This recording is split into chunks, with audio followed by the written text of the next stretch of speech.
こんにちは、シュタインバッハ大学の石川です。いつもご視聴とチャンネル登録、コメントもありがとうございます。ロシアのウクライナ侵攻が始まって以来、世界有数の穀倉地帯とされるウクライナから穀物の輸出ができなくなり、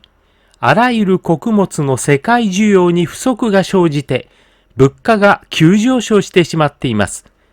とりわけウクライナ産の穀物にこれまで頼ってきた発展途上国は、穀物不足と物価の急騰に苦しんでいます。こうした中、ウクライナに攻め込んだロシアが国ぐるみでウクライナの穀物倉庫から何十万トンにも上る穀物を強奪して、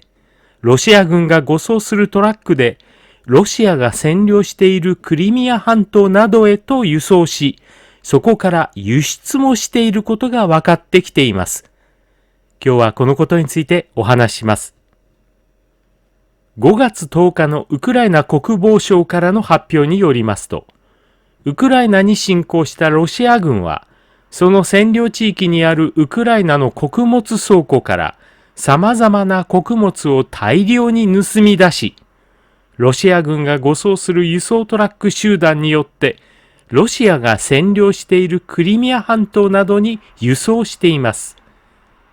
ウクライナ南東部のザポリージャ地方のポロヒでは、穀物とひまわりの種がロシアへの輸送のために準備されています。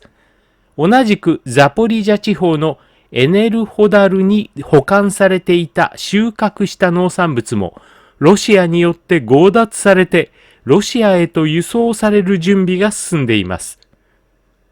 ウクライナの穀物倉庫に山積みになっていた穀物を積んだロシアのトラック集団が、ロシアが占領しているウクライナのクリミア半島へと次々にピストン輸送をしています。ザポリージャからクリミア半島まではおよそ200キロの距離です。ウクライナ東北部のハリコフにあるボロキーフヤル村では、ロシアの協力者たちが格納庫から穀物を盗み出すのを手伝っています。ハリコフの北数十キロメートルでロシア国境なので、穀物を積んだトラックはロシアの国境へと向かっています。ウクライナ南部のヘルソン地方のマラヤ・レペティカからは、そこだけで1500トンの穀物がロシア占領下のクリミア半島までクリミアナンバーをつけた輸送トラック35台によってピストン輸送されました。また、大麦や小麦などの穀物に加えて、ロシア人占領者たちはウクライナからビートやジャガイモやキャベツなどの大量の野菜を盗み出してクリミア半島に持ち出しています。このようにウクライナ国防省防衛情報局は発表しました。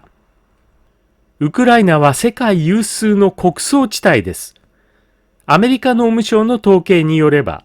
ウクライナで生産されるひまわりの種は世界一の生産量を誇り、トウモロコシは世界第6位、大麦は世界第6位、菜種は世界第7位、小麦は世界第9位、大豆は世界第9位と、いずれも世界の食料生産に大きく寄与してきました。ウクライナでは農業生産が国家財政を支える収入の柱なのです。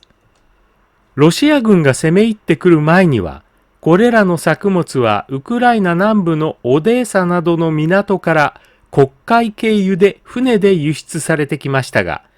今回のロシア軍のウクライナ侵攻で農産物の輸出が完全に止まってしまっています。こうして大量に残された穀物倉庫の在庫をロシアの占領地域ではロシアが国ぐるみで強奪しています。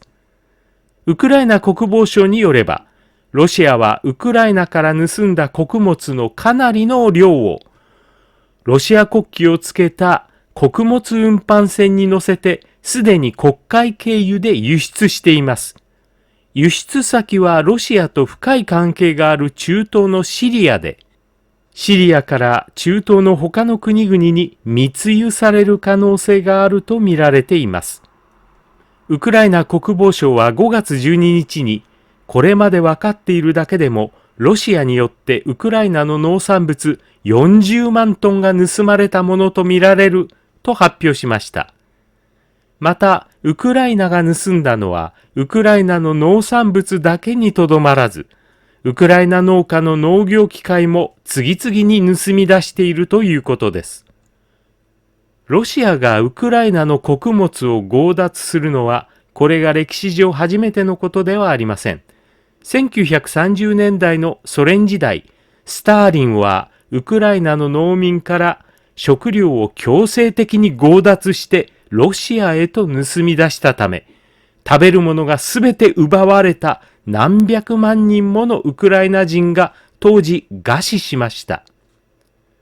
多くのウクライナ人は、この暗い歴史をロシアによるウクライナ人大量虐殺の行為であったと今もみなしています。プーチン大統領が率いるロシアは、スターリン時代と全く同じことを繰り返しているようです。今日はこの辺にします。最後までご視聴ありがとうございました。お気に召したらチャンネル登録といいねボタンをお願いいたします。それではまた。